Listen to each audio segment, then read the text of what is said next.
देखिए हम लोग पढ़ रहे थे क्लास 8 का सामाजिक, आर्थिक और राजनैतिक जीवन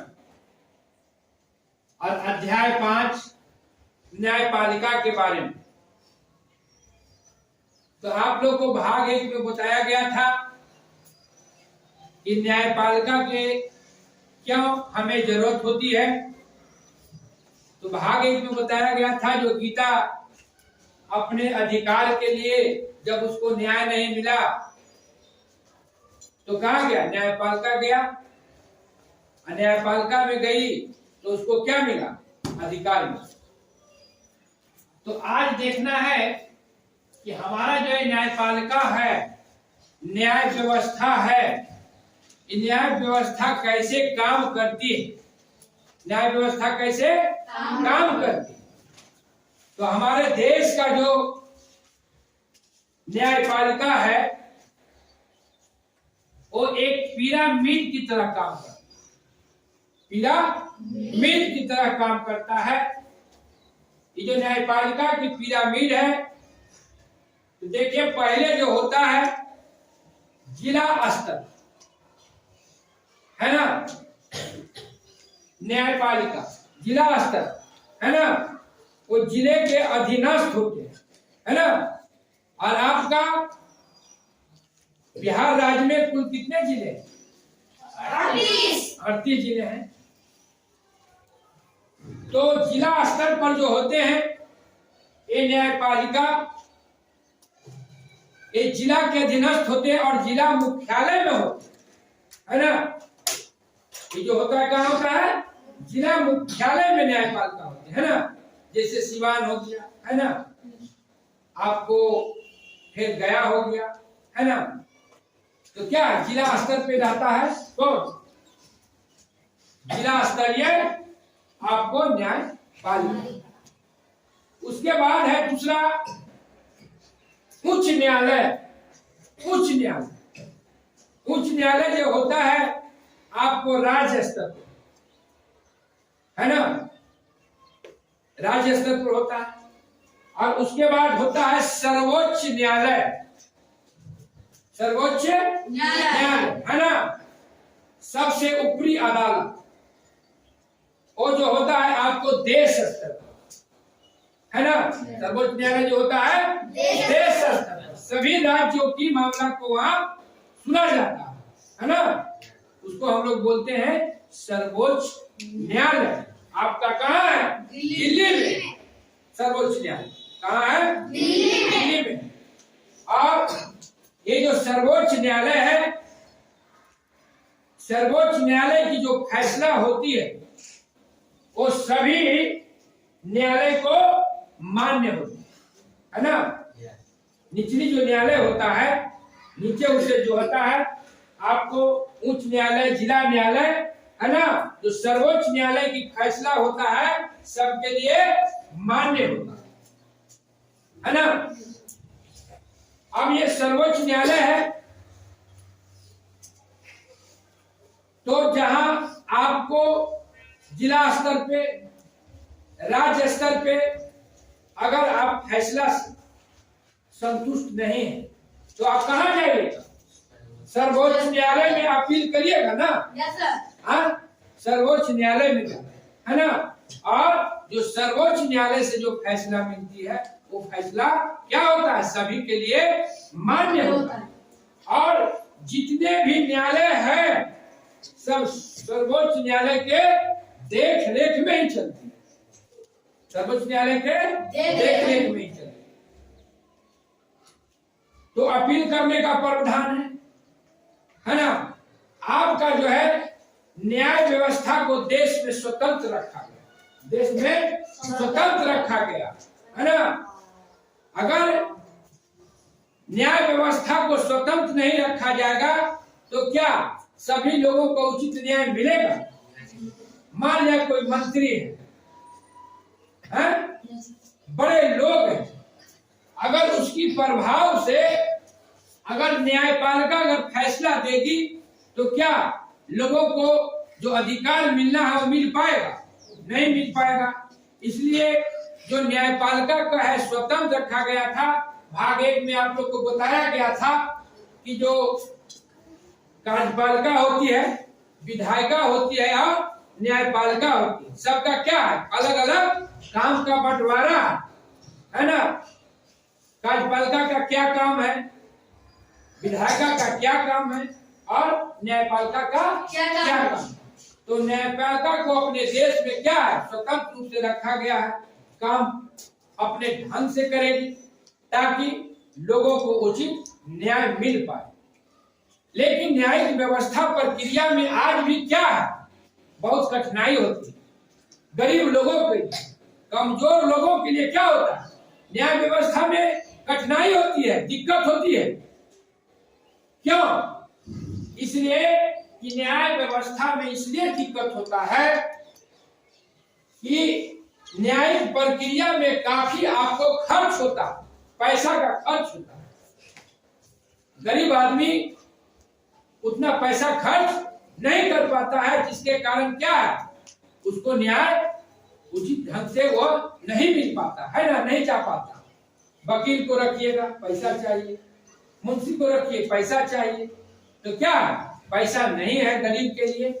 तो उसके लिए भी सरकार का यह व्यवस्था करना है कि जो गरीब लोग है, असहाय है ना, बीमार है, उसको क्या करना है, आपको न्याय दिलाना है, ये सरकार का कर्तव्य बनता है।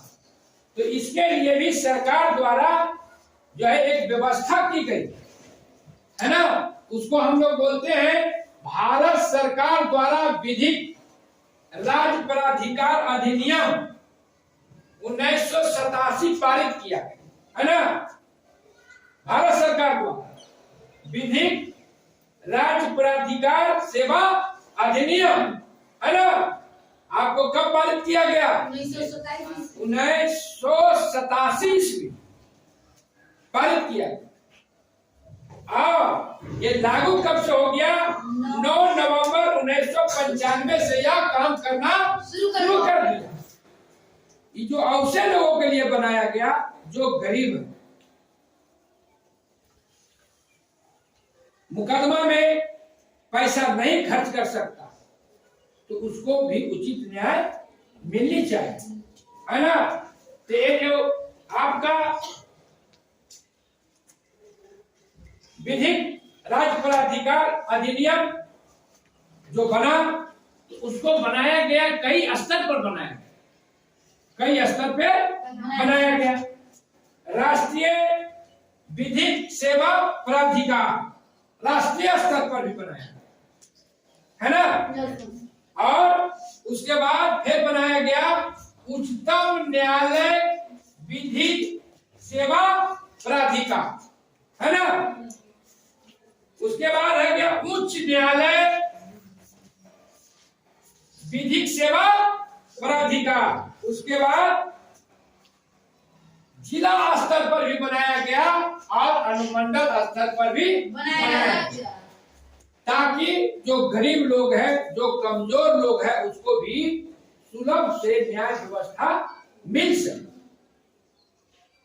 कम खर्च में है ना। तो इसके लिए भी कुछ रखा गया कि कैसे लोगों को इस जो है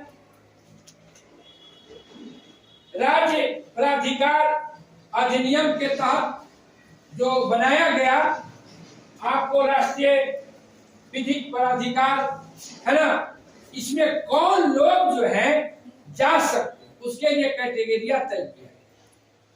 तो पहला किया गया कि जिसका वार्षिक आय 1 लाख से अधिक नहीं, वार्षिक आय 1 लाख से अधिक नहीं होना चाहिए, तभी आपको इसमें जा सकते है ना।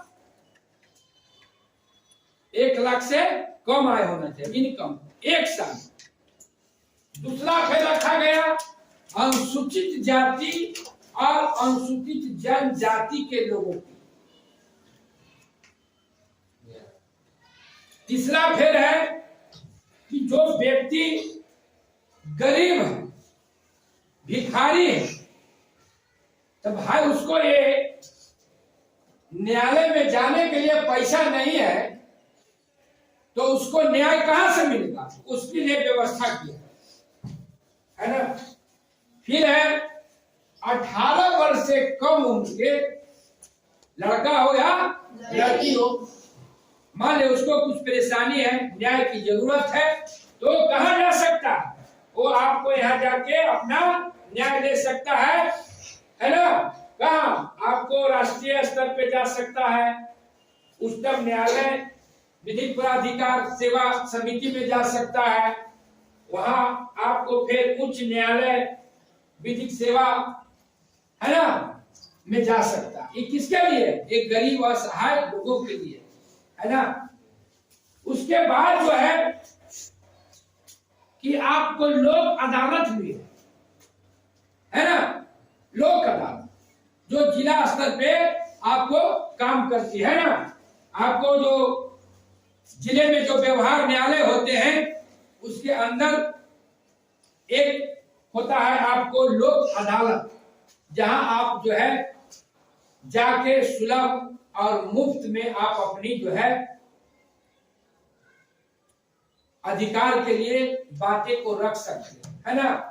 वहां एक सचिव होते हैं, इसका व्यवहार न्यायालय के जो सचिव होते हैं, आप अपना आवेदन दीजिएगा कि हमको ये न्याय चाहिए है ना, तो आपको फिर वहां दूसरे पक्ष का जो लोग है उसको बुलाया जाएगा, आपको वहां फिर क्या होगा, जो उचित न्याय है वो दिलाई जाएगा।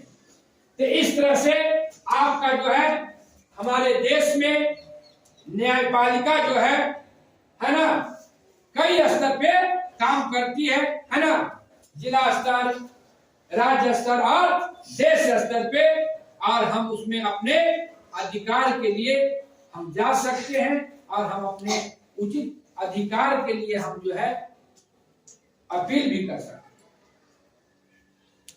इस तरह से हमारे देश की जो न्याय व्यवस्था है उसको पूरी तरह स्वतंत्र रखा गया है, और हम लोग को अपनी न्याय व्यवस्था पर, न्यायालय पर सभी लोगों को भरोसा रखना चाहिए।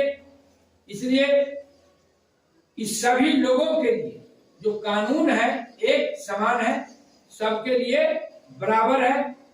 और आज जो है इसी के साथ जो है आपका ये अध्याय आपको समाप्त है। अब थोड़ा सा हम लोग देख लेते हैं अभ्यास के प्रश्न भी है ना, इसको मिटाए है।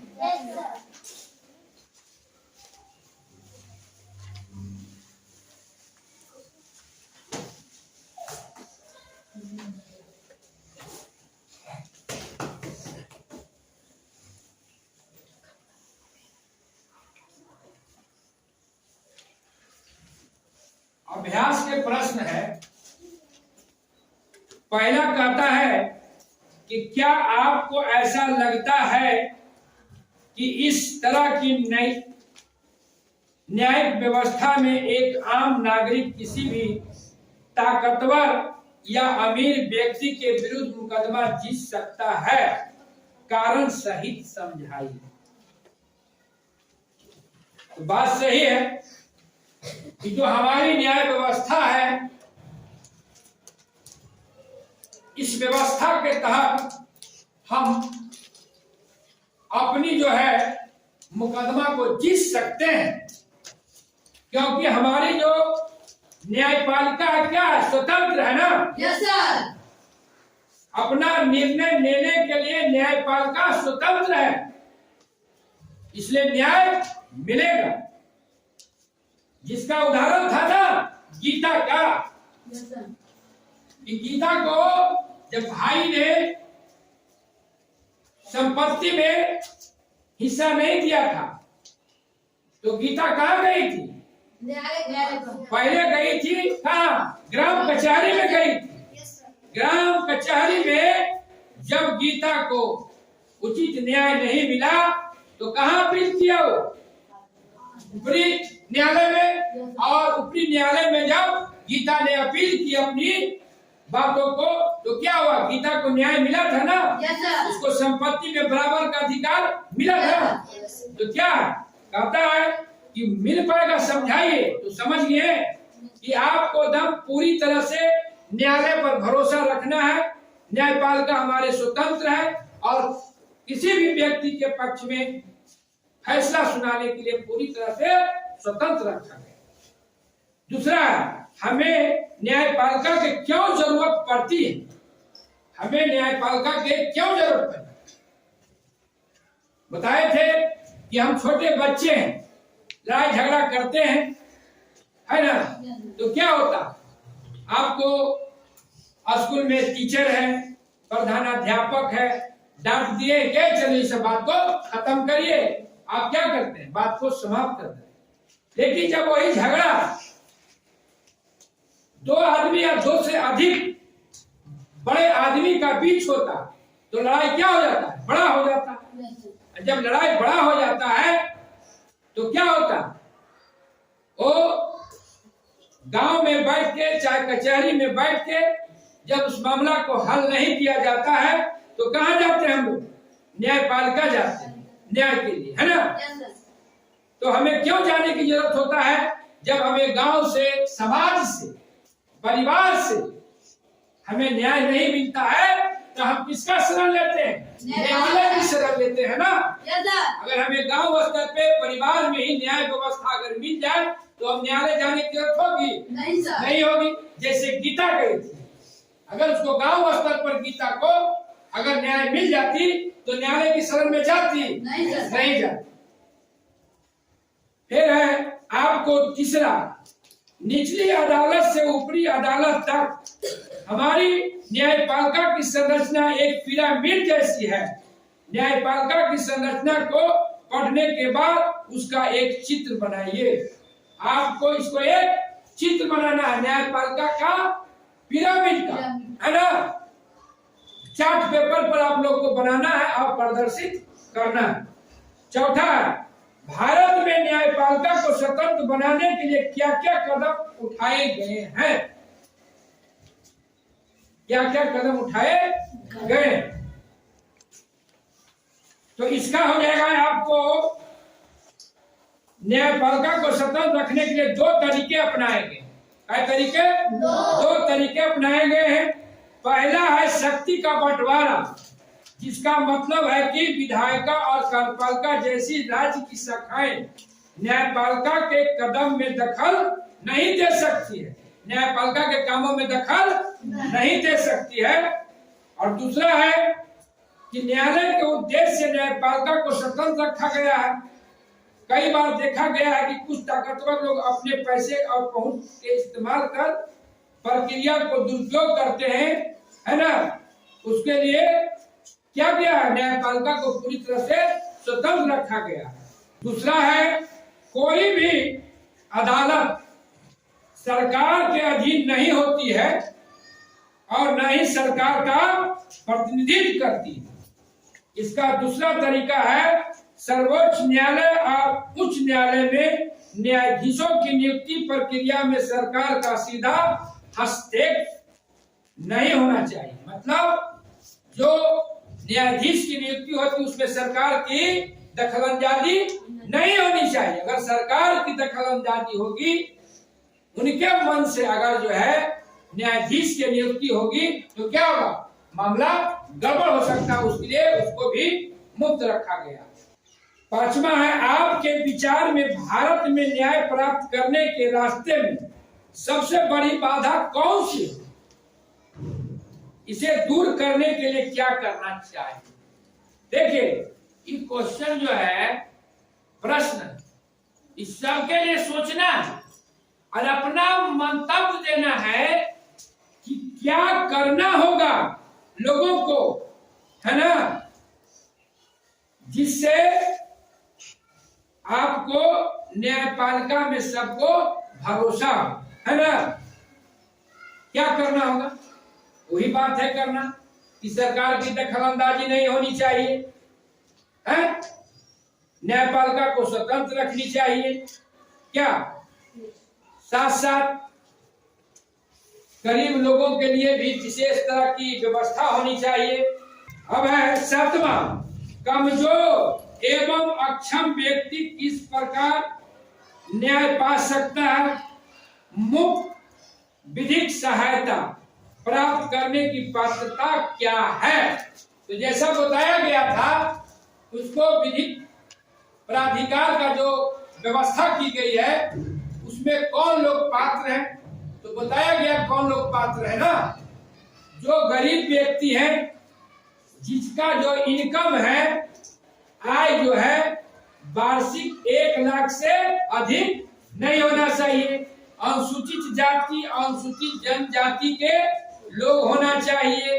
बीमार व्यक्ति है, गरीब व्यक्ति है, 18 वर्ष से कम उनके लड़का लड़की है ना।